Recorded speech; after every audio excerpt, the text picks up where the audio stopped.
This is The Briefing. I'm Sally Bundock. Our top stories. Breaking with tradition again. Harry and Meghan announced they'll be stepping back as senior members of the royal family.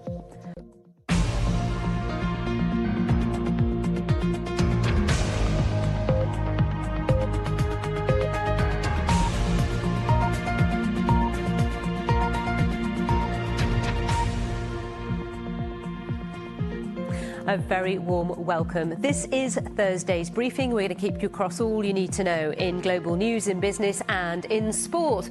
Also, you can be a part of the conversation. Today we're asking, what do you think of Harry and Meghan's decision to step back as senior royals and carve out what they're calling a progressive new role? Is it the right choice? Get in touch. Just use the hashtag BBC The Briefing.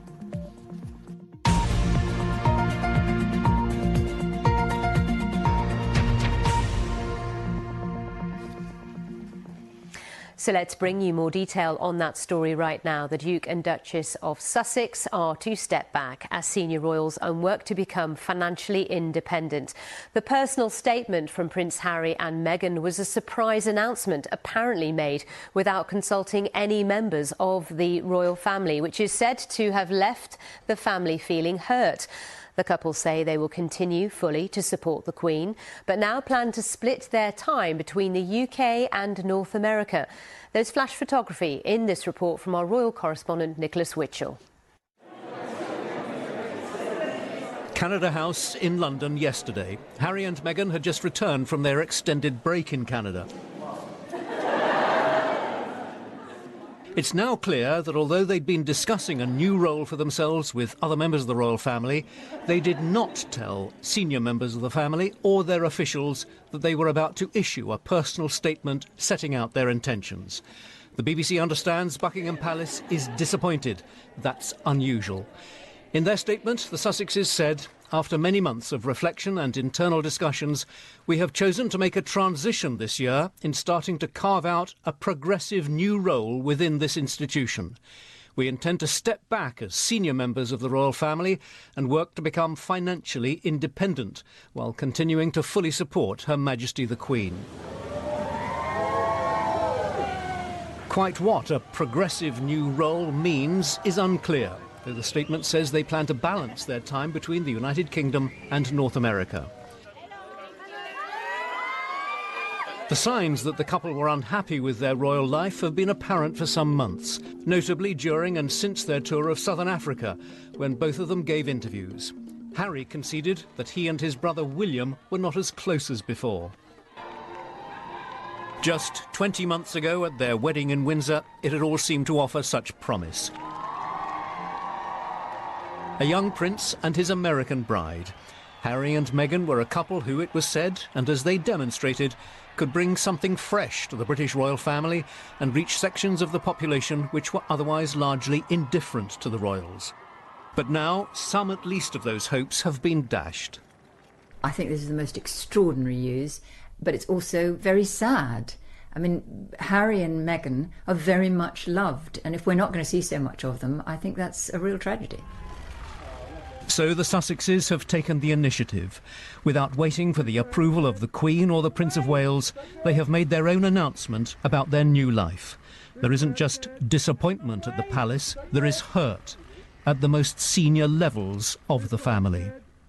Nicholas Witchell, BBC News. Well, many of you have been in touch already with your thoughts on that story. Hashtag BBC The Briefing. Also, later in this programme, we shall be talking to another royal expert, as it were, to get their take on that decision.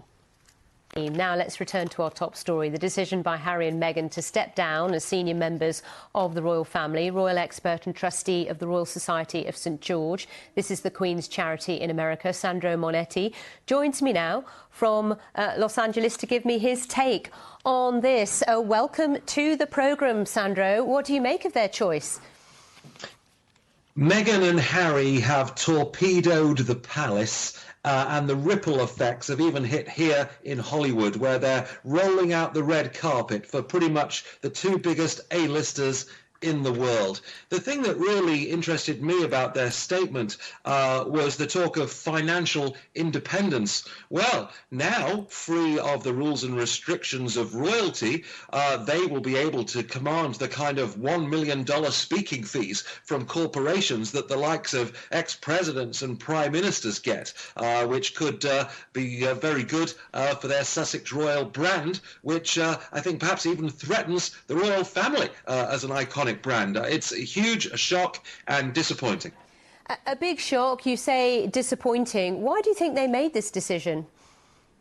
I think that it has always been a plea for independence. You know, we could see it coming with them getting their own Instagram account, their own brand, set up sort of marketing materials. I think Meghan, who's very savvy, given her background as an internet blogger, has seen this coming for a while. And I say it's disappointing because with the talents and popularity of Meghan and Harry, they could have achieved so much positivity if they'd stayed within the royal family. But breaking out of it is, as some have said, a declaration of war.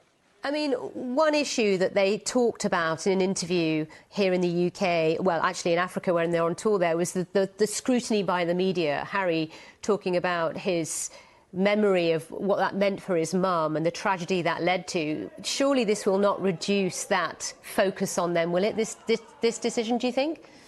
It doesn't seem like they're running away from the spotlight, rather they're running towards it. It's going to be very interesting how they manage the narrative. Looking at the reactions on social media rather than mainstream media, at least here in America, there seems to be a lot of support for the couple. But if they continue to whine, and that's how some of their complaints have been seen, life really isn't that bad living in a palace. And Meghan certainly knew what she was getting into.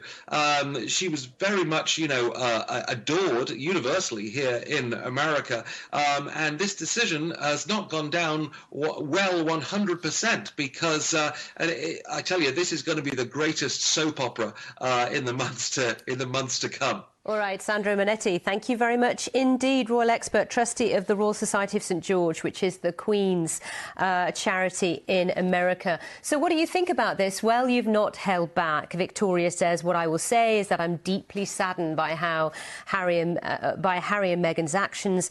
They've proved both reckless and selfish from the beginning. Chris Gollop says to get away from the UK press or to remain here. And Prince Harry has watched them tear apart his wife's life in much the same way they did his mother. So Chris says it's a no-brainer, their choice. Sean Strong says, just get rid of the monarchy. It's 2020. No one cared about them since the 1980s. So many of you have been in touch. There are many more comments. Hashtag BBC The Briefing is the place to get involved. I'll be back with the business stories in a moment.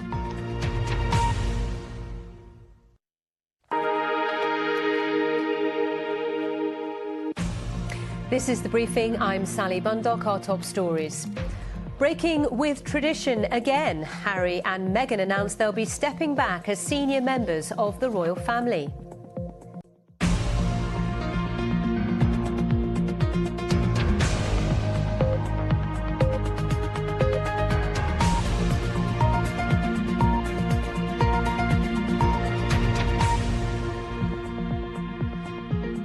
A very warm welcome. This is Thursday's briefing. We're going to fill you in on all you need to know in global news, in business and in sport. Also today we're asking, what do you think about Harry and Meghan's decision to step back as senior royals and carve out what they describe as a progressive new role? Is this the right choice? Get in touch. Just use the hashtag BBC The Briefing.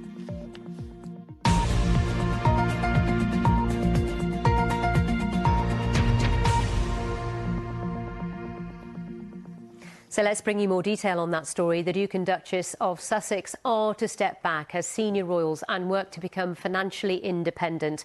The personal statement from Prince Harry and Meghan was a surprise announcement, apparently made without consulting any members of the British royal family, which is said to have left the family feeling hurt. The couple say they'll continue fully to support the Queen, but now plan to split their time between the UK and North America. There is flash photography in this report from our royal correspondent, Nicholas Witchell. They'd had a 6-week break and they'd clearly been considering their future. Back in London on Tuesday, during a visit to Canada House, Harry and Meghan seemed settled, yet they were about to spring a major surprise on the wider world and even on their own family. They did not consult the Queen, the Prince of Wales or Prince William before issuing their personal statement. After many months of reflection and internal discussions, they said, "We have chosen to make a transition this year in starting to carve out a progressive new role within this institution. We intend to step back as senior members of the royal family and work to become financially independent while continuing to fully support Her Majesty the Queen." Well, welcome to the Canada Gallery. The statement leaves many questions unanswered. What is a progressive new role? How do they intend to become financially independent? Only one real detail was given. They will henceforth, they said, balance their time between the United Kingdom and North America.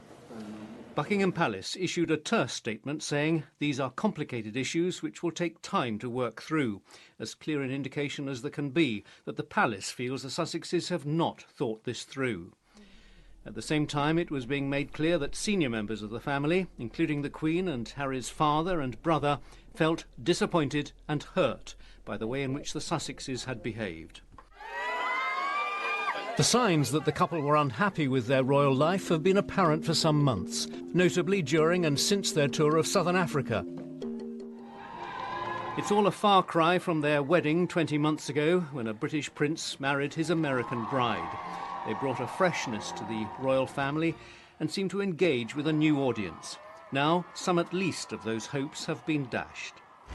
For a royal family which is looking more and more to the core group of younger members, the partial withdrawal of the Sussexes is a setback. And coming so soon after the controversies around another second son, Prince Andrew, it is, as officials have indicated, a disappointment.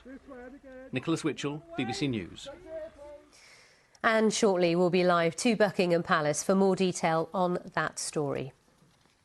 Let's go back to our top story, or one of our top stories. The royal family is said to be hurt at the Duke and Duchess of Sussex's announcement. They're going to be stepping back as senior royals. Let's go over to the BBC's Simon Jones at Buckingham Palace. Just tell us more about the palace reaction, Simon. Well, we've had an official short statement from the palace in that it said that discussions with Prince Harry and Meghan were at an early stage. They understood that the royal couple were looking for some sort of new role, but according to the palace, this is complicated and it's going to take some time to work out. Now, that's the official comment, but I think behind the scenes there will be rather more choice words than that, because this announcement has really blindsided the palace. They didn't know it was coming. We understand that the Queen wasn't warned in advance, Prince Charles wasn't warned in advance, nor was Prince William. So we're hearing from inside the palace a sense of disappointment and also a sense of hurt about the way this was announced. And really, you can imagine this caused a great deal of shock when people first saw the announcement on Instagram, members of the public. You can imagine the Queen and Prince Charles hearing about this the same way, and their sense of shock that they weren't properly informed beforehand. Very briefly, Simon, how difficult a time does this make this for the monarchy, given what happened late last year? There was that interview by Prince Andrew that went down so badly.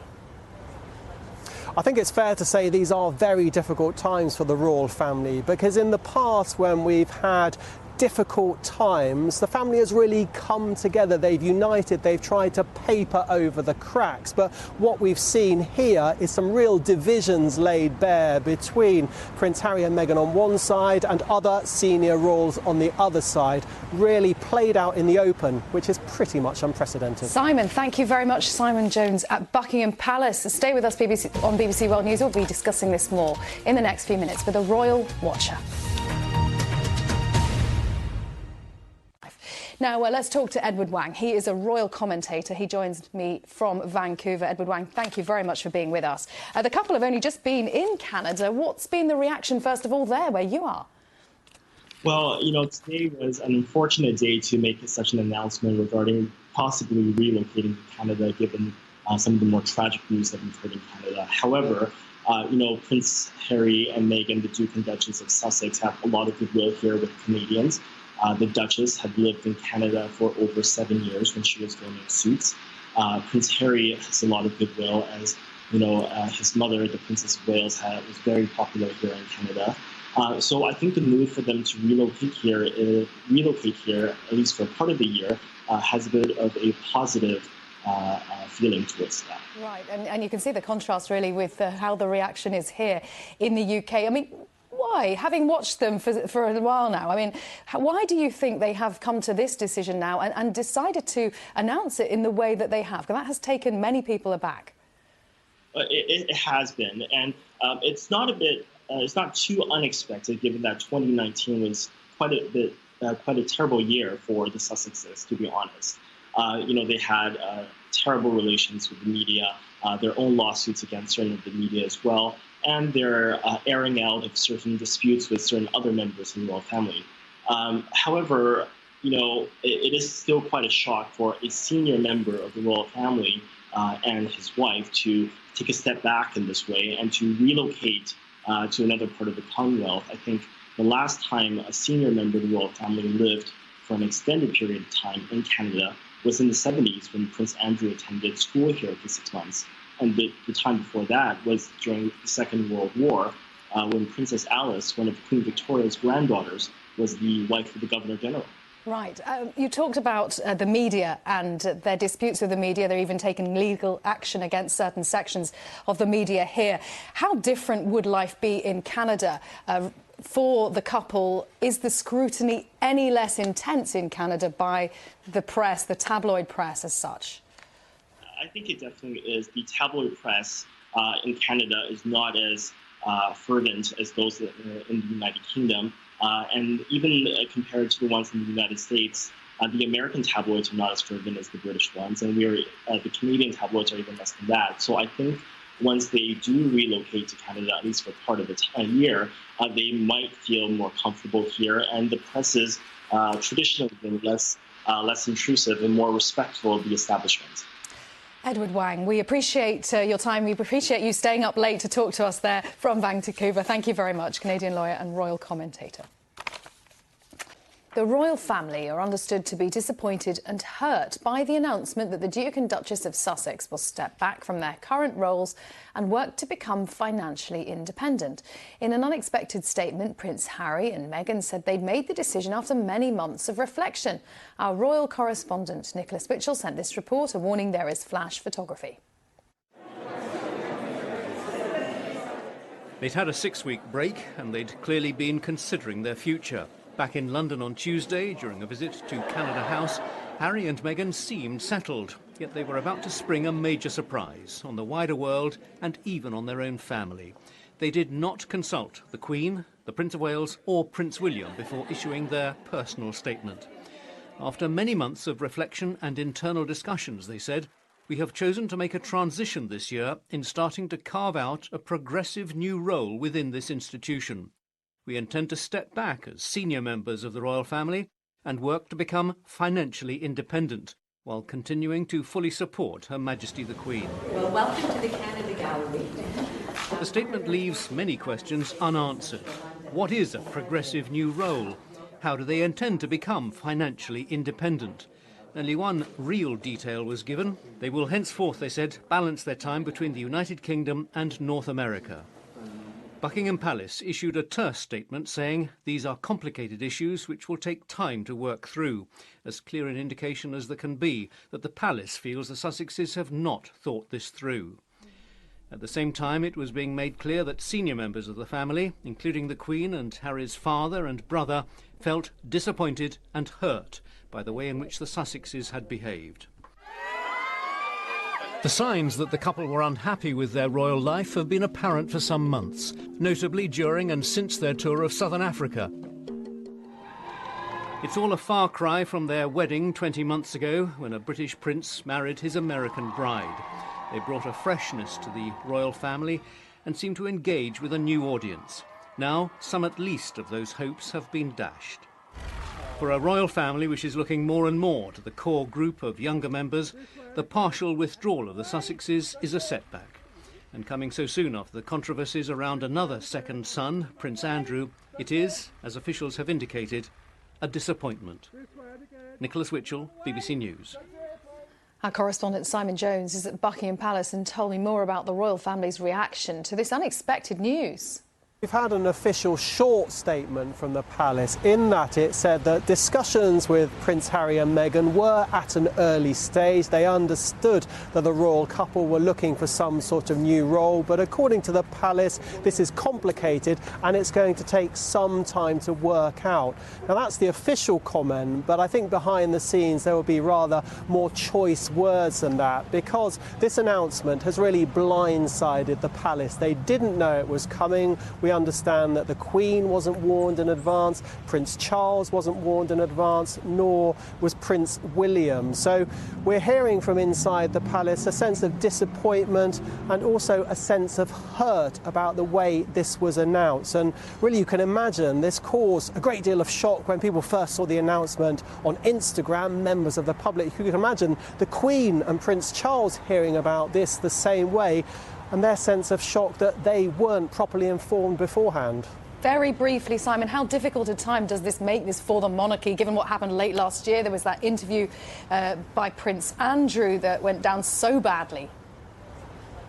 I think it's fair to say these are very difficult times for the royal family, because in the past when we've had difficult times, the family has really come together, they've united, they've tried to paper over the cracks. But what we've seen here is some real divisions laid bare between Prince Harry and Meghan on one side and other senior royals on the other side, really played out in the open, which is pretty much unprecedented. Simon Jones outside Buckingham Palace. Let's get some of the day's other news now. This is Work Live from BBC News with Sally Bundock and Corinne Giannoni. We're live, we're in London, that's our top story today, Thursday the 9th of January.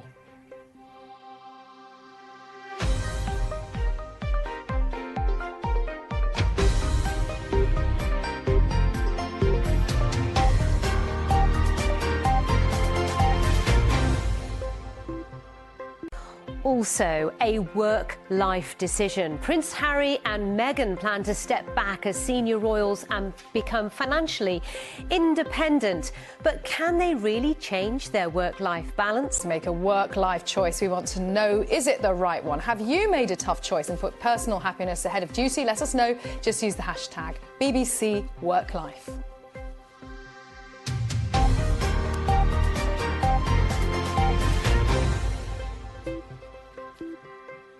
A warm welcome to the programme. Yes, your comments have been pouring in about the Duke and Duchess. We'll touch on that later.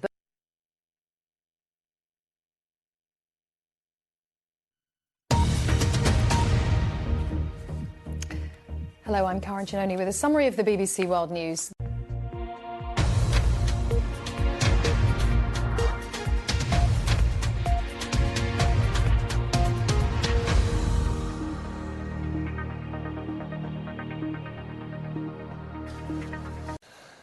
Now, the British newspapers have added a new word to the language today. It's Mexit. That's a banner headline triggered by the Duke and Duchess of Sussex, or Harry and Meghan, to say they are stepping back from their roles in the royal family. They say they want to work to become financially independent while continuing to fully support the Queen. It all seems to have come as a bit of a shock to the rest of the royal family, though. They've let it be known that they are disappointed and hurt. It's a story which, not surprisingly, is dominating headlines across the domestic press. Many papers emphasising the deep shock coming out of Buckingham Palace at Prince Harry and Meghan's decision to pull back from royal duties. It's understood none of the royal members were consulted before the decision was actually announced. What will the royals actually be giving up then? Let's just have a look. The money currently given to the couple from what's called the sovereign grant, that's money given by the British government to the royal family, makes up 5% of the Sussexes' income. The rest comes from personal wealth and grants from members of the royal family, in particular Prince Charles. And for that money, they are the heads of many charities. They carry out public engagements. Last year, Meghan carried out 28 engagements. That's not a lot, but she was on maternity leave. Harry carried out 98 engagements in 2019. That included a tour of South Africa. Let's just compare that to the busiest royal. Princess Anne, the Queen's daughter, carried out 195 engagements in 2019. Prince Charles carried out 177, pretty hefty workloads. Well, let's get over to Buckingham Palace. Our correspondent Sarah Campbell is there for us. Sarah, it's obviously almost difficult to know where to start, isn't it? Just looking at those numbers of engagements, is that going to whittle down to nil, do you think? Or when Harry says we will still fully support the Queen, is he going to play a role? Do we know? We don't know is the simple answer to that. This is unprecedented. It hasn't been done before. So we are waiting to get answers to those questions. I mean, I think the statement from Buckingham Palace, which was issued a couple of hours after the Duke and Duchess of Sussex made their statement, kind of nailed it when it said that this is a very complicated process and obviously these details are to be ironed out. I mean, I think at the moment today, the headlines are mainly about shock and hurt, which reportedly is being felt by the senior members of the royal family, most specifically the Queen, the Prince of Wales and Prince William, because it's more the manner of the way that the Sussexes have gone about this rather than what they've said at the moment, which is causing the most distress, because that is the understanding that although the royal family knew of the couple's intentions around a week ago, it was still believed that they were in sort of very early talks, very early stages. But then this statement was released yesterday, this very personal statement, and our understanding is that wasn't run by the Queen or the Prince of Wales or Prince William before they read it, before they saw it, however they came to know about it. So that is the big deal at the moment. There is a feeling that it's a slight to the Queen, and a fairly big slight, despite the fact that in the release, the Duke and Duchess of Sussex talk about the fact that they want to continue working for the Queen, honouring the Queen, supporting the Queen. There is a feeling they haven't started in the best way possible. In terms of the nuts and bolts as to where we go from here, well, the statement says that they will be hoping to spend a significant amount of their time in North America. We assume at the moment in Canada. It's of course a Commonwealth country. It's where they've spent this extended 6 weeks break over Christmas and clearly had a very interesting time, no doubt mulling over what they were planning on doing when they got back. They're also planning to stay, when they're in the UK, in Frogmore Cottage. Now that potentially is controversial. This is a cottage that was given to them for their use by the Queen, but if they're not a working royal, will they have to pay rent? There's so many different questions about exactly how this is going to work, being half a royal, but then being half a sort of global philanthropist, putting forward, supporting their own foundations and charities. So we just have to wait and see. So many questions which need answering. Well, as you said it, as Buckingham Palace said it, it's complicated. Sarah, for now, thank you very much. You're live with David Eads. Still to come.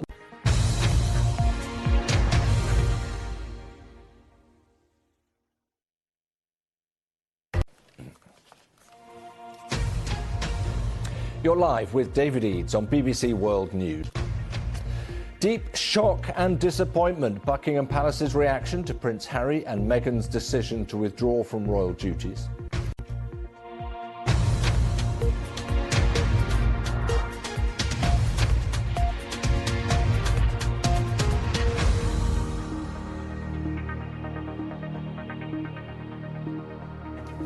Stage. Now, the Duke and Duchess of Sussex, that's Prince Harry and Meghan, have dominated headlines here in the UK after they announced they are stepping back from their roles in the royal family. They say they want to work to become financially independent while continuing to fully support the Queen. Now, this seems to have come as a bit of a shock to the rest of the royal family, who've let it be known they are disappointed and hurt. Let's just show you one of the many newspaper headlines, because this rather stole the show. Megxit, a play on Brexit, of course. That is the message loud and clear coming from Harry and Meghan. And actually, the hashtag Megxit has been trending on Twitter, people speaking out both for and against the decision. The broadcaster Piers Morgan, for example, has been very heavily critical of Meghan Markle, saying she's dividing the royal family. Many have accused the royal household for making Meghan feel unwelcome and backed her decision to leave. Others, though, feel that the Queen and household should have been informed beforehand. So much to get through here and chew over. With me is the royal commentator and biographer Angela Levin. Angela, very nice to have you here. The circumstances are dramatic, to say the least, not least from the word we're getting from Buckingham Palace. Deep disappointment, hurt. Yes, I think that it's incredibly sad. When I heard the news, I felt very sad and also rather irritated. I think the combination is because we're all entitled to live their lives. If they don't want to be royals, that's fine. But to do it in such a heartless way, not to let their almost 94-year-old grandmother know, who just happens to be the Queen of England, not to let their Prince Charles know, not to let Prince William know.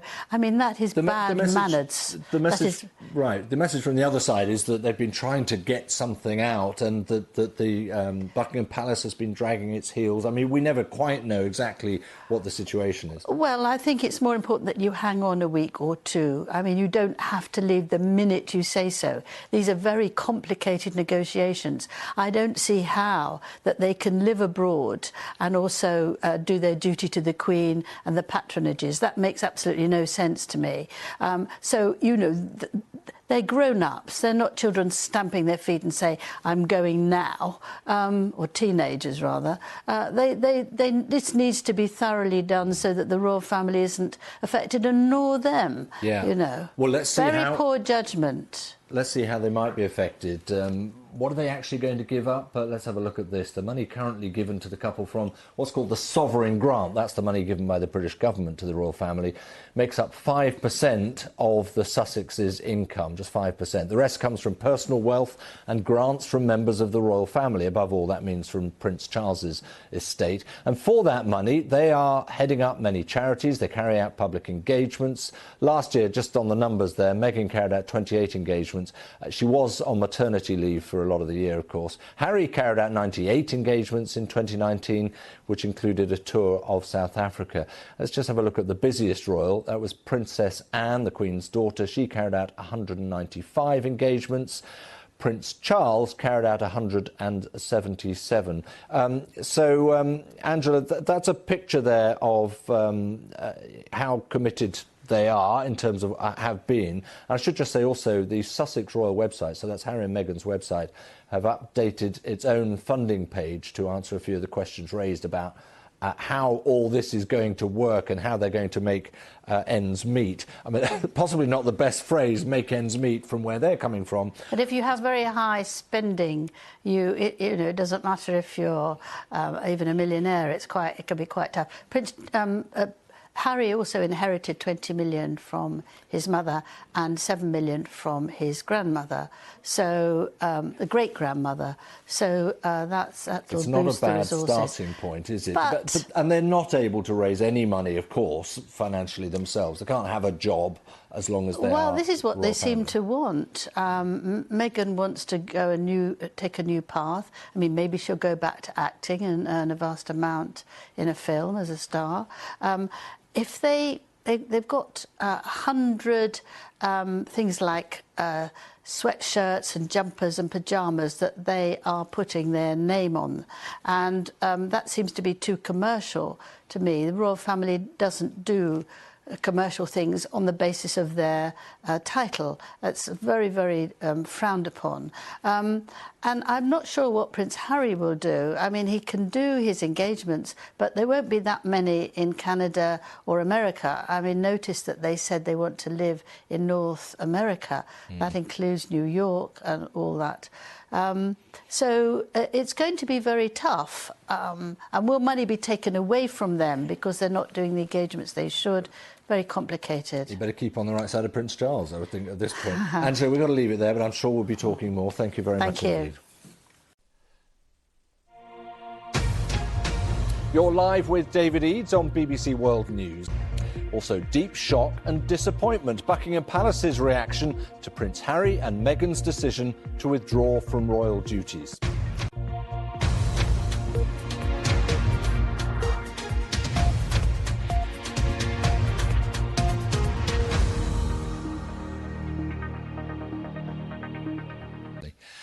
Now, the Duke and Duchess of Sussex, or Prince Harry and Meghan, have announced they are stepping back from their roles in the royal family. They say they want to work to become financially independent while continuing, they say, to fully support the Queen. Well, that seems to have come as a shock to the rest of the royal family, who had not been forewarned of this statement.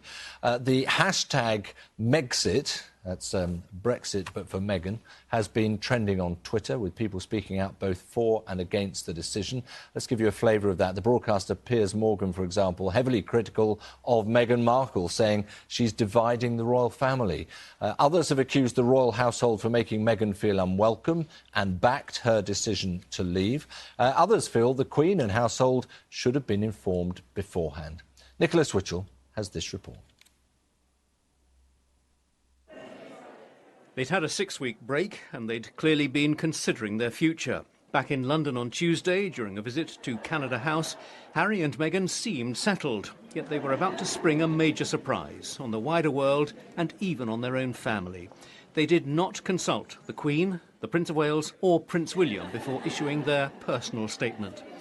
After many months of reflection and internal discussions, they said, "We have chosen to make a transition this year in starting to carve out a progressive new role within this institution.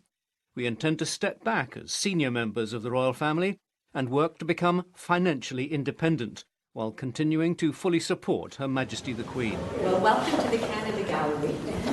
The statement leaves many questions unanswered. What is a progressive new role? How do they intend to become financially independent? Only one real detail was given. They will henceforth, they said, balance their time between the United Kingdom and North America. Buckingham Palace issued a terse statement saying these are complicated issues which will take time to work through, as clear an indication as there can be that the palace feels the Sussexes have not thought this through. At the same time, it was being made clear that senior members of the family, including the Queen and Harry's father and brother, felt disappointed and hurt by the way in which the Sussexes had behaved. The signs that the couple were unhappy with their royal life have been apparent for some months, notably during and since their tour of southern Africa. My British friend said to me, "I'm sure he's great, but you shouldn't do it because the British tabloids will destroy your life." And I very naively, I'm American, we don't have that there. What are you talking about? It's all a far cry from their wedding 20 months ago, when a British prince married his American bride. They brought a freshness to the royal family and seemed to engage with a new audience. Now, some at least of those hopes have been dashed. For a royal family which is looking more and more to the core group of younger members, the partial withdrawal of the Sussexes is a setback. And coming so soon after the controversies around another second son, Prince Andrew, it is, as officials have indicated, a disappointment. Nicholas Witchell, BBC News. Well, in the light of that, let's just show you the scene here in central London, Buckingham Palace. We do understand quite clearly there's disappointment and some hurt coming from within those walls there. We're going to catch up with our correspondent to find out the very latest from Buckingham Palace a little bit later in the programme.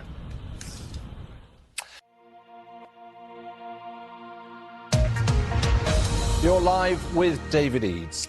Now, I want to pick up on Prince Harry and Meghan Markle announcing they are stepping back from senior royal duties. It's come as a great shock, it would seem, to Buckingham Palace, not least the Queen and many of these senior royals, some being described as hurt by that decision. How is it being viewed elsewhere? Well, CBS News correspondent Laura Podesta is in New York for us. It is a big old story, this, under any circumstances, Laura. I just wonder how the media, and let's be honest, the media's part of the story, how the media in the US are dealing with this. Absolutely. Well, I think a lot of Americans are feeling a lot of sympathy for Meghan. She fell in love. She left her acting career. She moved to a country to start a new life. And she's been attacked in the British tabloids. Her relationship with the Queen and other royals has been scrutinized. And clearly, as far as the interview that she gave a few months ago, has not been very happy. So social media here in the U.S. has responded really in support of Meghan. There were a lot of tweets that I saw with the well-known saying, happy wife, happy life. So if leaving England and senior royal duties makes Meghan happy, then both she and Harry will be a lot happier. And there's also a lot of speculation on social media about what exactly the two are going to be doing with all their free time. Will Meghan, you know, a lot of it is jokes. Will Meghan have to teach Harry how to make his own lunches and fill out tax forms? And what exactly will they do to become financially independent? Because we know that's what they're hoping to be. Will Harry perhaps drive an Uber? One person tweeted. Will they open a restaurant together? So a lot of Americans who are obsessed with the Netflix series The Crown are also wondering if Meghan, who we all know is a professional actress, will be able to play herself in an upcoming episode. Back to you. Well, nice to know it's being treated with the sort of gravity that we've got it going over here. Laura, thank you very much indeed. Laura Podesta Thanks. there. The British royal family is said to be disappointed and hurt by the announcement that Harry and Meghan, the Duke and Duchess of Sussex, have decided to step back from their current roles. In an unexpected statement, Prince Harry and Meghan said they'd made this decision after many months of reflection and they're going to work to become financially independent. Here's our royal correspondent, Sarah Campbell. On Tuesday, Harry and Meghan arrived at Canada House. It was their first engagement after a much-needed 6-week break, spent with their son Archie, away from the media glare. At the time, it was assumed this hailed their return to work as high-profile members of the royal family. That assumption couldn't have been more wrong, as their statement released yesterday evening revealed. After many months of reflection and internal discussions, the couple outlined, we've chosen to make a transition this year in starting to carve out a progressive new role within this institution. We intend to step back as senior members of the royal family and work to become financially independent while continuing to fully support Her Majesty the Queen. It's not yet clear what that progressive new role might mean for the couple and their position within the palace hierarchy. I see them now, to some extent, as setting up a kind of rival royal court or institution away from things, which frankly never really works because, you know, as I say, the main job of the royal family is to support the monarch, whoever that happens to be. Prince Philip, Princess Anne, absolutely brilliant. They were always there when they were needed. When they weren't needed, they quietly pursued their own endeavours. And I don't see why you can't work within the system. May 2018, and the wedding which delighted millions around the world now seems a very long time ago. They represented inclusivity, and in many people's eyes, they broadened the appeal and relevance of the royal family. That Harry and Meghan were very unhappy was clear in interviews they gave during their tour of Southern Africa last year. Prince Harry had accused the UK tabloid media of conducting a ruthless campaign against Meghan. Many of their supporters believe at least some of the attacks on her are racist in nature and that their decision to take a step back from royal duties is completely understandable. The best way we can sort of compare this is probably to Diana when she left the royal family after the divorce, shortly before her death. She strived to set out on her own charitable humanitarian works with her own foundation, her own funding in that way because of who she was. And that is going to benefit the couple in terms of people are interested in, invested in them in that way and want to support their, you know, great causes that they've already championed. But the question is, how do they do that outside of the official royal funding and outside of the royal family while still supporting the Queen? So what now? The couple plan to divide their time between the UK and North America, striving to become financially independent, and will soon launch their own charitable foundation. A brief statement released by Buckingham Palace after the couple's intentions had been made public described the situation as complicated. I think complicated is a diplomatic word. With me now is Katie Nicholl, who's royal correspondent for Vanity Fair, and Katie's the author of Harry and Meghan. Yes. I remember covering the royal wedding and all the talk about how they were going to revolutionise the royal family, they were going to modernise it from within, and instead they're getting out. Well, they're changing it. And I think change was always associated with this couple. But yes, they are. I mean, this is, I hate to use that word unprecedented, but certainly in all the years that I've covered the royals, which is, 15, 16 years, I've just never covered anything like this. It is quite remarkable. My feeling is that there was space for them to develop their roles. There was, I don't think the royal family have ever been closed to some of their ideas and suggestions. I think what has really upset things is how this has happened. I was told by a very reliable senior source at the palace that there were discussions over Christmas. Of course, the Sussexes were in Canada, but there were talks. They were making it clear that they wanted things to change. They wanted to spend some time away. And I don't think any of that was being vetoed. I think you just said complicated. It's a bit of an understatement and it's a very diplomatic term. This is really complex. You know, the monarchy is 1,000 years old. It's based on so much history and heritage. You can't just change everything in a matter of days or weeks. This needs a lot more planning. And I think the general feeling is they've not only been quite disrespectful in doing this, but they have seriously jumped the gun on this one. And possibly damaged the monarchy.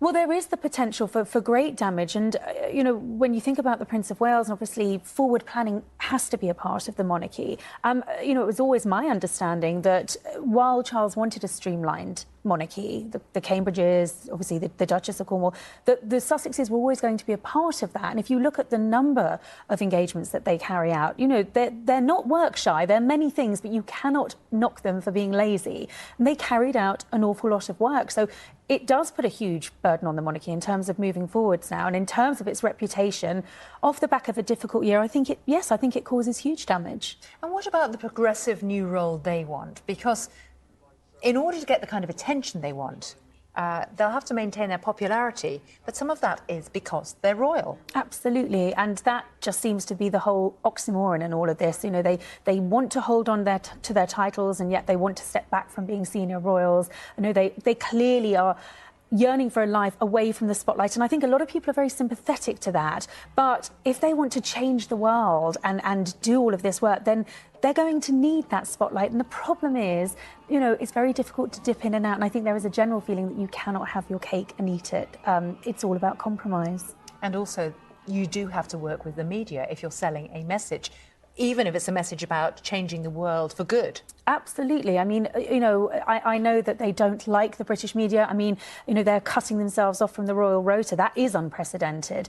But, you know, I think there's a clear distinction between some of the abuse that they've had on social media, some of the sometimes justified criticism they've had in the British media. But ultimately, it's been largely down to the British media who have put that spotlight on charities that up until now people would never have heard about. So, you know, you take the good with the bad. That is the way it's always been. And yet, just a final thought, they, in personal terms, do seem to have reached a breaking point, some of which could be to do with what Meghan Markle sees as abusive treatment. I completely agree, and I think, you know, you watched that ITV documentary at the end of last year and you could see that both of them were very fragile, they were very emotional. The Duchess certainly appeared to be at breaking point. They've just had 7 weeks of time to reflect. I spoke to a friend of theirs yesterday who said that, you know, it was about hitting the reset button. I don't think I quite appreciated how much of a reset button it was, but it clearly had given them time to take stock and reflect.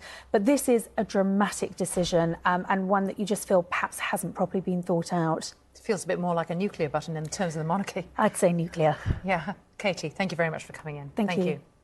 Some more of our news stories for you now. Well, let's talk to our royal correspondent, Johnny Diamond. It is extraordinary, whatever you make of their decision, that the Queen didn't know.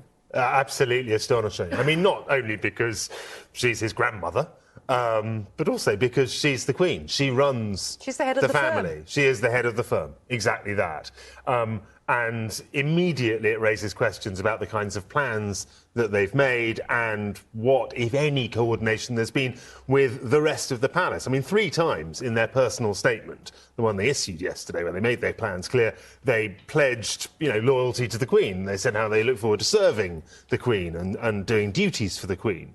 But they didn't manage to actually get her agreement to this or even let her know that this was coming. So it gives you, I think, a sense of what a fair number of people are wondering is quite how well thought out these plans are. There's a very nice website where there are declarations about what they plan to do in the future, but how this fits in with what the palace thinks is critical. And if the palace didn't know it was coming, then there hasn't been any preparation. Do you have a sense of frantic negotiations going on now, or we're still in a state of shock? No, I mean, we understand, the BBC understands that the palace and the family are trying to work out now, rather after the event, how this role could evolve and how it could survive alongside the rest of the palace. It's very aware of the challenges, in particular on money. Money is a problem. It's always a problem in Britain about the paying for the royal family, but it's particularly a problem if taxpayers don't think that people are pulling their weight. And if taxpayers are paying for security arrangements in Canada, yeah. I mean, that is going to cause a storm. Yeah, and they will need security. And again, we don't know whether anyone has thought this through, but it's extremely expensive running an effective security operation for members of the royal family. They don't give us the costs, but we know it is. In manpower, it's hugely expensive. Doing it in another country, as they move around countries as well, as we expect they will do so. So, yes, there's a whole load of questions, very, very few answers, but a fairly strong feeling that this has not been well thought out and certainly has not been coordinated with the palace. And in terms of reaction to the core of this, their decision, how do you see the division between scepticism and sympathy? I think there's an enormous amount of sympathy, definitely. You know, Prince Harry has not enjoyed being a prince. It's very, very clear. He has found the spotlight in particular, which goes alongside being a member of the royal family. That huge bank of photographers and cameramen and journalists like me, and he hates all that. And that is a core part of doing it. You know, he has had an extraordinarily tough time. He lost his mother when he was 12. He has spoken very openly about his struggles with mental health. So there is sympathy for him. There is a lot of sympathy for her, but there is division as well. There is a feeling amongst a fair number of Brits who are interested in this kind of thing that, how to put it politely, that they have not played the game and they have not put into it what they have got out of it, and that this is essentially a rather selfish act. But there is real division and a lot of support for them as well. Jonny Dymond, thank you very much.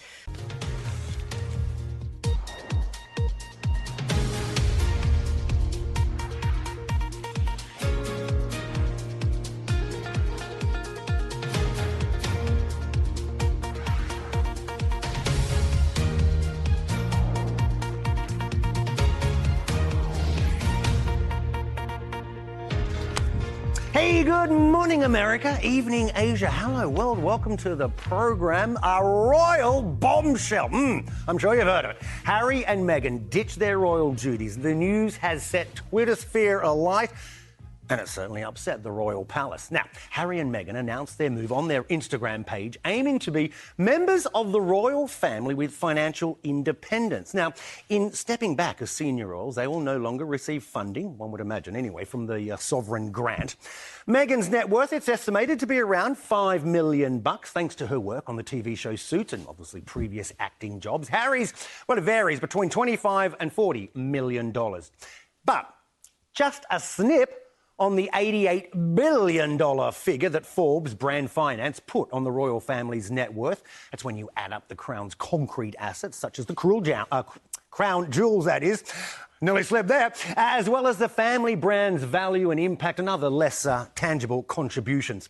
And it's a very powerful global brand indeed. Yeah, the British monarchy contributes nearly $2.4 billion. That's to the UK economy, yearly, that is, including $720 million in tourism alone. You just got to think of the millions of visitors to Buckingham Palace every single year. OK, bam. Let's get rid of that. There it goes. Because David Haig is the big boss at Brand Finance and a familiar face. David, always good to see you. Hello. That's a heck of a story, isn't it? I mean, it's taken the world by storm, not just here in the UK. Hey, maybe for the uninitiated around the world who don't know how the funding works, just explain, how does a senior royal like Harry, before he steps aside, right now, how does he actually make his money? There are three sources of finance to the royal family. One is called the Royal Sovereign Grant, which is paid to the Queen from the proceeds of a thing called the Crown Estate, which is worth about $15 billion. Wow. That earns money and pays a proportion of it to the Queen. That's worth about £80 million a year. Right. Secondly, there's the Duchy of Lancaster, which is a smallish thing worth about $500 million. That generates something like 20 or 30 million for the royal family. Okay. And then there's a third thing, which is called the Duchy of Cornwall, which is worth about $1 billion in assets and generates something in the order of 50 million for Prince Charles. So that's where they get their money. And that's all divvied up then, is that right, basically? The Queen gets the lion's share, then Prince Charles, and the minor royals get slices of it. Well, they still get a chunk of change, right, compared to us mere mortals. There's going to be a lot of people, certainly in the UK, who would not like the fact that if they're still going to have to pay for this jet-setting lifestyle, right? Because they've both mentioned that they would like to spend some time in North America as well as here.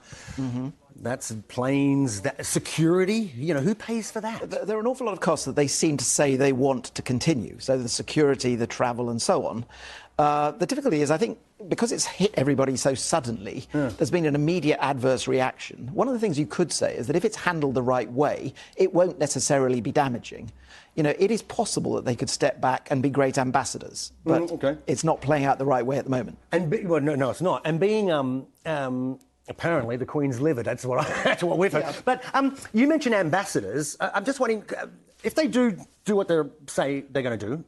Will they create their own brand, if you will, and how valuable? I can only imagine it'd be a very valuable brand. Yes, the monarchy is a very valuable brand in itself, but we know that William and Kate have registered trademarks, and so have Harry and Meghan registered trademarks. It was partly defensive before, because they don't want other people getting in on the act. But now that they are independent, they are in a position to exploit them commercially. The question is, what will they do? We don't really know. We don't, because I was going to ask you, how do they plan to become... They haven't told us that. How do they become financially independent? Well, jokers have said they'll create a reality TV show.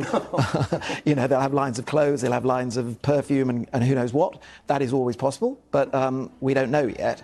I think, in a way, it's almost like a constitutional crisis. If it's handled in a careful way, it might conceivably work well, but there's a much higher chance it's going to end in a disaster. And just very briefly, but any damage now? Are they causing any damage to brand Royal Windsor? Well, it's a funny thing. I mean, Conservative people might think it's bad. A lot of people think this is all just part of the royal soap opera. Now, the way we're looking at it at Brand Finance is we're looking at it in terms of the value of brand Britain. And Brexit was a big knock. But we've recently done a huge survey into soft power, and we found that Britain has held up remarkably well. And one of the big ambassadors for soft power of Britain is the royal family. So one sincerely hopes that they don't damage the $2 billion of benefit we get from the royal brand to the UK economy. Indeed, because we need it. David, always a pleasure. We appreciate your time. Thanks very much for coming on. And David Haig there from Brand Finance. OK, let's talk about...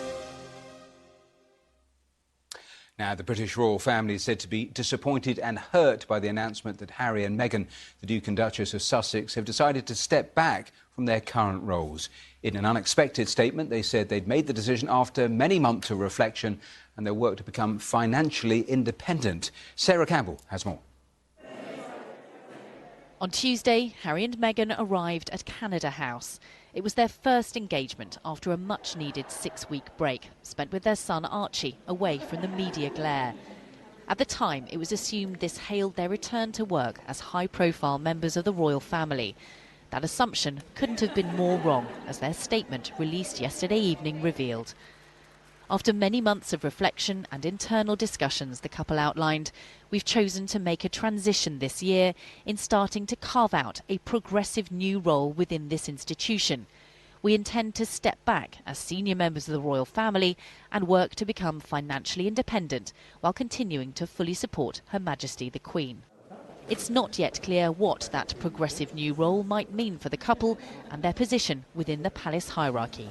I see them now, to some extent, as setting up a kind of rival royal court or institution away from things, which frankly never really works because, you know, as I say, the main job of the royal family is to support the monarch, whoever that happens to be. Prince Philip, Princess Anne, absolutely brilliant. They were always there when they were needed. When they weren't needed, they quietly pursued their own endeavours. And I don't see why you can't work within the system. May 2018, and the wedding which delighted millions around the world now seems a very long time ago. They represented inclusivity, and in many people's eyes, they broadened the appeal and relevance of the royal family. That Harry and Meghan were very unhappy was clear in interviews they gave during their tour of Southern Africa last year. Prince Harry had accused the UK tabloid media of conducting a ruthless campaign against Meghan. Many of their supporters believe at least some of the attacks on her are racist in nature and that their decision to take a step back from royal duties is completely understandable. The best way we can sort of compare this is probably to Diana when she left the royal family after the divorce, shortly before her death. She strived to set out on her own charitable humanitarian works with her own foundation, her own funding in that way because of who she was. And that is going to benefit the couple in terms of people are interested in, invested in them in that way and want to support their, great causes that they've already championed. But the question is, how do they do that outside of the official royal funding and outside of the royal family while still supporting the Queen? So what now? The couple plan to divide their time between the UK and North America, striving to become financially independent, and will soon launch their own charitable foundation.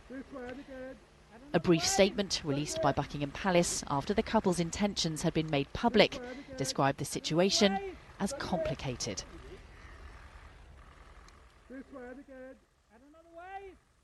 Well, that report from Sarah Campbell. Joining me here in the studio is our royal correspondent, Johnny Diamond. And Johnny, since this news broke, you've been having several conversations with palace officials. Just take me through the range of things people have been saying to you. Disappointment and hurt.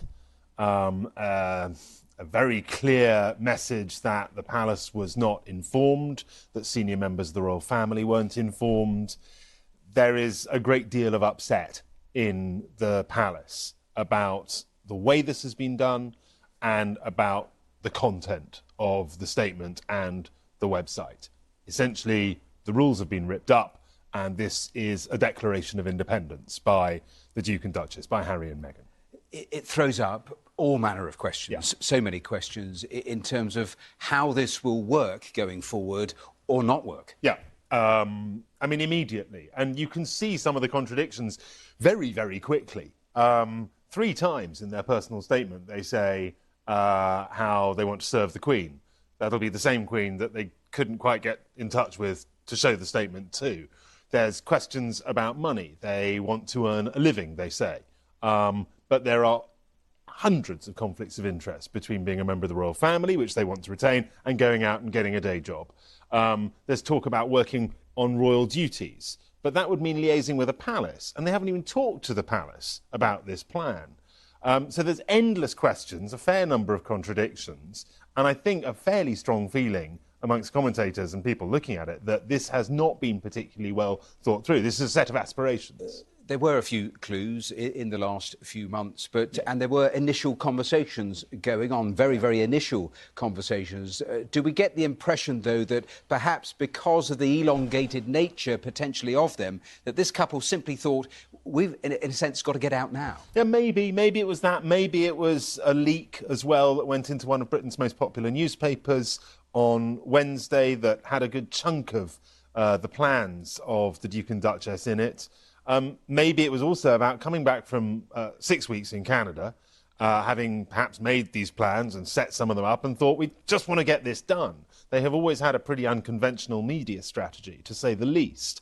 But whichever way it's worked, it has left them open to a series of accusations that this is not thought through. You talked about the media, and they are going to do a different media strategy. Interesting because, of course, the coverage, that has been part of the equation here of what they're so unhappy with. And I think on the screen we're going to put some of the articles that have caused distress over the months. And I suppose one of the questions flipping this around is, could Meghan have been protected more coming into the royal family by those various advisors, by the palace officials? No, I mean, it's a good question. I mean, the royal family doesn't have control of the press. Everyone in the royal family. In terms of the pushback, I mean, they are now going to court themselves. Yeah, but the traditional way with the royal family is to never explain, never complain. Now and then they've gone to court.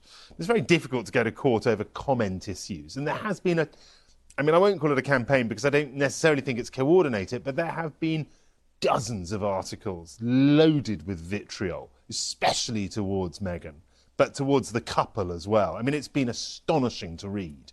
But that is the gig, that is the job, and it always has been. It's very difficult to get around. I was listening to Tina Brown. You might have heard the interview this morning, the former editor-in-chief of the New Yorker, Tatler. She, of course, knew Princess Diana very well and talking about the echoes of all of that. She said an interesting thing. She thought longer term, you simply couldn't be half in, half out. I mean, where do you think this ends? I think it may well end with them leaving the royal family and effectively renouncing their royal status. I think it's very, very difficult, as Tina Brown said, to do both. Logistically and spiritually, I think it's very, very hard. And you wish the couple well, obviously, but it's very, very hard to have one foot in either camp. Johnny Diamond, thanks for taking us through all of that. We're going to go straight from Johnny to New York, because we're going to talk to Lisa Ryan, who is the editor and co-host of the podcast Royalty Obsessed. Thank you so much for joining us there live from New York. Your view from where you are, given that Meghan and Harry are going to split their time now, North America and the UK. I'm seeing a lot of excitement. People over here are just... It seems to be like they're overjoyed that they're going to be coming home for Meghan.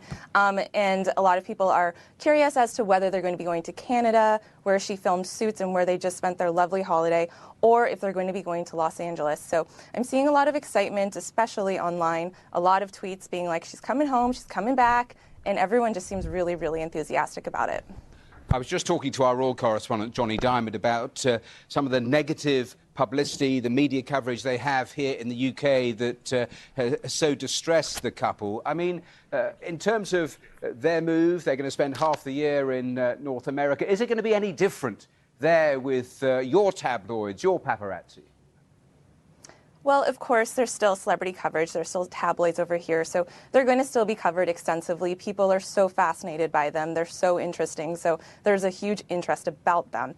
But I do think it'll be a bit different. In the UK, there seems to be a lot of coverage that has been extremely negative, very difficult for many people to process. Like, there's been a lot of pointed coverage about her family that's had racist overtones. There's been harassment from her extended family that's been published in the tabloids and also in the TMZ in the US.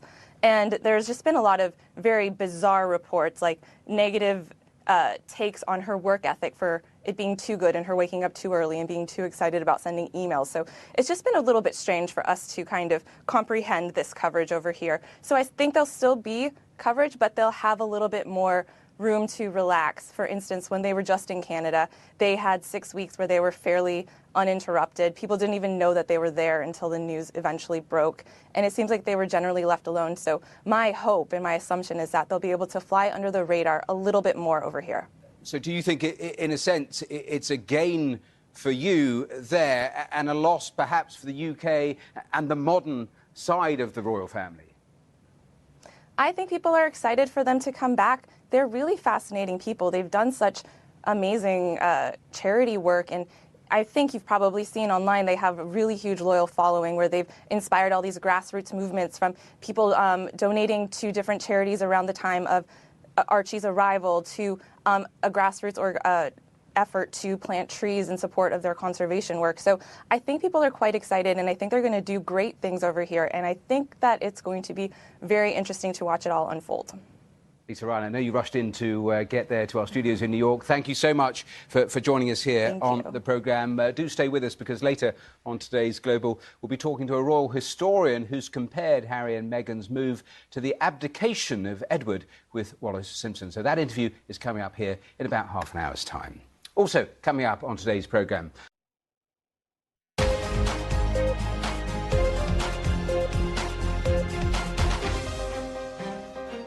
welcome back to the programme, and let's return to the big story here in the UK. The British royal family said to be disappointed and hurt by the unexpected announcement that Harry and Meghan, the Duke and Duchess of Sussex, have decided to step back from their current roles. They said they'd made the decision after many months of reflection and aim to work towards becoming financially independent. Let's throw this around for the next few minutes. I'm joined in the studio by Anna Whitlock, a British historian, and royal commentator Rebecca Reed, digital editor of Grazia magazine, and the writer and broadcaster Amna Salim, who joins me from Glasgow. Thanks to all of you for being here with me. Anna, let me start with you, because I've said it a few times in anticipation of having the discussion, but you've likened this to the abdication of Edward with Wallis Simpson. You think it's of that magnitude, do you? Well, not in terms of constitutional implications, I don't. Certainly, Edward was, of course, the king, Edward VIII. Harry is sixth in line to the throne. So in that sense, it's completely different. The parallels are, yes, an American divorcee. But actually, the more I think about it, it's the the family hurt. It's the sense of disappointment, of of a sense of having, in a sense, a slap in the face for the royal family. And, the fact that the Queen's father, King George, having to basically step up and be left in this royal role while his brother abdicated and just followed his love and did his own thing. And I think there's that sense of not performing the duty, not living up to expectations. So you think there's at least emotional echoes of all of that? Echoes, yeah. Amna, let me bring you back in. Your view on this and the driving part of this. I'm quite frankly astonished at the level of cognitive dissonance that the country has come under. It's as if there's mental gymnastics at play to justify the racism or pretend that the racism didn't exist and isn't a contribution to the decision that they've made.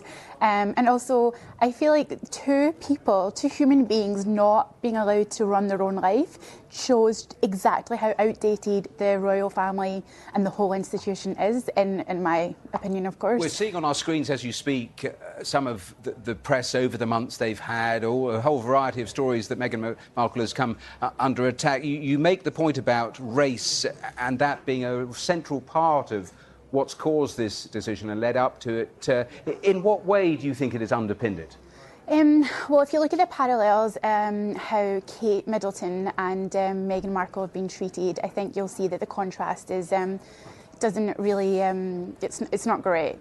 Meghan Markle, for instance, when she came onto the scene, the headlines were straight out of Compton, constant dog whistles, and don't get me wrong, Kate Middleton has obviously had her own problems too, but Meghan Markle, being a mixed-race black woman, has definitely underpinned the hostility against her, and I find it really strange that people are willing to ignore that or even say that she should just put up with it. I don't see why that's a price to pay. That's her very humanity. Rebecca, let me bring you in. Where are you on this in terms of even the way the announcement was handled? Because we've been learning more detail just since this announcement, because there were initial conversations and perhaps there was a thought that they could potentially go on for months. And in a sense, this couple had had enough of the status quo and needed to get out, and hence all of the things that Anna was talking about in terms of the abrupt nature of it being hurtful. Yeah, and I think it's easy to wonder, looking at it, the sort of disconnect between their statement, which was very polished and put together and thoughtful, compared to the short statement from the palace, which basically said, we basically inferred that they didn't know what was going to happen, suggests that communications might have broken down. Obviously, that's speculation. But I can see why, I think it reminded me a little bit of when Katie Holmes filed for divorce from Tom Cruise, and it felt like this very planned, very structured attack in order to get out. And I think it suggests that they were unhappier than perhaps any of us knew. And in which case, nobody wants to hold them hostage. Nobody wants to do rules against their will. Can the form of what they see going forward actually work? Financial independence, that is mired with all sorts of difficulties, isn't it? Security, half in, half out. Can any of that work? So I think the difficulty with them having announced now is that it's not a fully slick operation. And I think what would have satisfied everyone best is if they had said, we're giving up the house, we're giving up the title, we don't want your money, we are going to be on our own. But I get the sense that they were pushed to a breaking point, so they had to announce this now before they could get to the stage where they could fully say, cutting ties. I'll come back to you in a second, but Anna, to you, what do you think this means for the monarchy? We'd seen so much over the last couple of years of the modern monarchy. They were part of the face of that. Now we're being talked about, or being told about a slimmed-down monarchy without these two. How do you think what is the damage, do you think? I think it remains to be seen. I think it's important to separate the royal family from the monarchy. The royal family is a relatively recent invention, sort of Queen Victoria or even 1917 House of Windsor. The monarchy doesn't need a royal family. It doesn't need these kind of group of hangers-on, in a sense.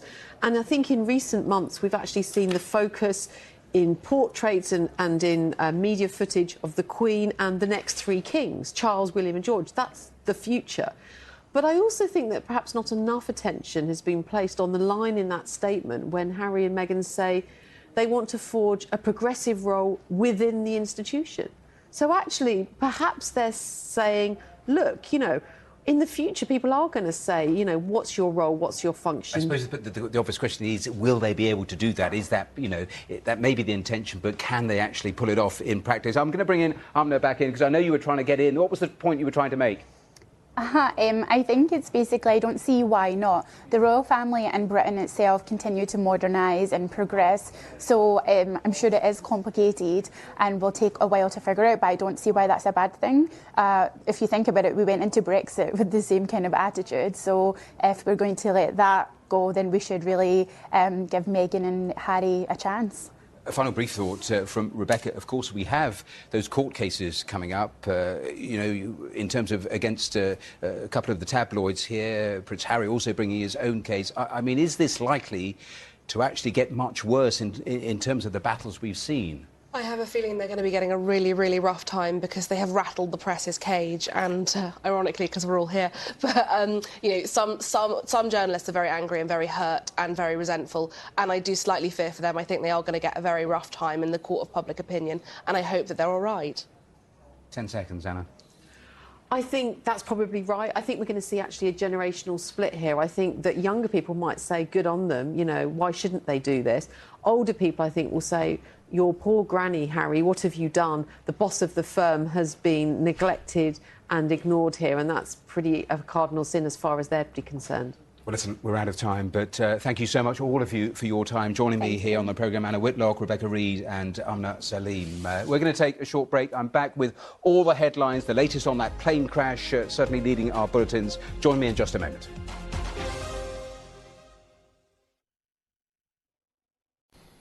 Well, the royal fireworks have been exploding ever since the Duke and Duchess of Sussex announced they were stepping down as senior members of the royal family. The Queen has asked staff to work with the couple and with the government to find a workable solution. According to reports, no one, including the Queen or Prince William, got a heads up. It appears Harry did originally contact his father, Prince Charles, about the idea of spending more time in North America and was told to come up with a thought-out plan. The Queen also reportedly made it clear that he should not yet go public with his future plans. Our royal correspondent Nicholas Witchell is with me. Normally, things within the royal household unfold slowly with great thought. I imagine, under the circumstances, it's been very different today. Yeah, well, that's Harry and, I suppose, Meghan, and it was certainly causing consternation and exasperation last night, both to the Queen Elizabeth, to the Prince of Wales and Prince William. They maybe had a few minutes' notice of this. It is reported that the Queen had specifically asked Harry not to go ahead and publish this plan. But the exasperation of last night certainly has given way today to a pragmatic sense, a wish to find a solution to this, but a recognition that it is not going to be easy. Now, it's important to say that there is in no sense a punitive approach to this. Nobody wants to kick them out or punish them in any way. There is a degree of sympathy and understanding, particularly for Harry, recognising everything he's been through. But the most complex area of this is to realise this ambition, as they have stated, of finding their own financial independence. Mm-hmm. We're just going to say goodbye to our viewers who are on BBC4. If you want to keep watching us and following this unfolding royal story, you can do on the BBC News channel on BBC World News. So that's the housework done. Let's carry on, because I want to know what's going to be going on behind closed doors. I mean, when they bring in the government to talk about this hybrid role that the Sussexes want, presumably they're going to have to look at what titles they keep and how they do it financially. I think there are four particular areas, Christian. The question of their titles. I don't think that, following on from what I was saying, there is no wish to punish them. So I don't think that they are going to be stripped of his and her Royal Highness, which is what gives them particular royal status. They will remain the Duke and Duchess of Sussex. He will remain Prince Harry. He will remain sixth in line to the British throne, as things stand at the moment. In terms of accommodation, they have a house near Windsor Castle. There was a lot of money spent from public British money to refurbish that. I don't think there is any question of them having to move out of that. But one of the financial considerations may well be that they will need to pay rent for it, but we will have to see. Security. Now, that's a big issue about which very little is generally made public, but that's, for example, where the British Home Secretary may have to become involved, because normally wherever they travel in the world, there would be British London Metropolitan Police protection officers travelling with them. If they are going to spend significant amounts of time based in Canada or North America, the costs of that, if they were staffed by British police officers, would rise considerably. The most difficult area is this financial, all the financial ramifications of them becoming sort of a hybrid member of the royal family. The fact is that royals, by that I mean sort of ranking HRH, His or Her Royal Highness royals, do not mix with the commercial world. If you're a member of the British royal family, you cannot capitalise on your royal status. Others have tried it, the Earl and Countess of Wessex, who are sort of rather minor members of the royal family, and it all ended in tears. And that is the aspect of this that Buckingham Palace is most anxious about. They do not want to see Harry and Meghan floating off in pursuit of financial independence. Sort of trading on the title. Yeah, and ending up, you know, alongside the mega-rich and the celebrity world, embarking on unwise commercial ventures and being made use of, which is what they fear might happen. Nicholas, I want to pick up on what you're talking about there. You know, this idea of financial independence is something we've heard them talk about. It's not financial independence as I think most people probably understand it. So what might it look like if you're not able to capitalise on the brand of the royal family? Well, that's a very good question. So many questions arise from their statement, and I think one of the problems with the statement was that so little of it has been thought through. I mean, it's a wonderful ambition to begin to seek financial independence, for careful choice of words that they used there. Meghan, I'm sure, will have all sorts of ideas about resuming her blog and making use of social media and all that sort of thing. These are all areas that will cause courtiers at Buckingham Palace anxiety. So I think it is impossible to paint a picture of how this might be, because it is against the background of other members of the royal family, as I was mentioning, who have tried this and have really seriously come to grief, and there have been serious reputational damage for the royal family. Going back a few years ago, there was something called the fake sheikh scandal involving a sort of marginal member of the royal family who went into the sort of PR area. There's always been a debate here in the UK, and I use this term delicately, about the hangers-on. And when you have an heir and a spare, the spare always finds this very difficult. Princess Margaret found it difficult, Prince Andrew's found it difficult, you know, Prince Harry's found it difficult, and maybe when this has all come out in the wash, there is a future way forward on how minor royals go about their business. I mean, it is the problem, if you like, of the second son or of the younger child, yes. I mean, Prince Andrew, second son of the Queen, third child but second son, and now Prince Harry. I think people are rather surprised that Prince Harry, if he is feeling in any sense excluded, you know, in the past he's rather indicated that he was pleased that he was moving down the line of succession because he didn't really want that responsibility. He enjoyed the position of being able to influence and be able to do things, the Invictus Games and other mental health issues and things like that, without having to sort of face up to the responsibility of one day being the United Kingdom monarch. So I think it is rather surprising if he has felt excluded, but there is no doubt that the British royal family is moving in the direction of a smaller, leaner family built more around, as we would have expected, William and Harry in the future. But Harry is now indicating, certainly at the moment, that he wishes to do rather less of it. Fascinating. Good to see you, Nick. Thank you for coming in.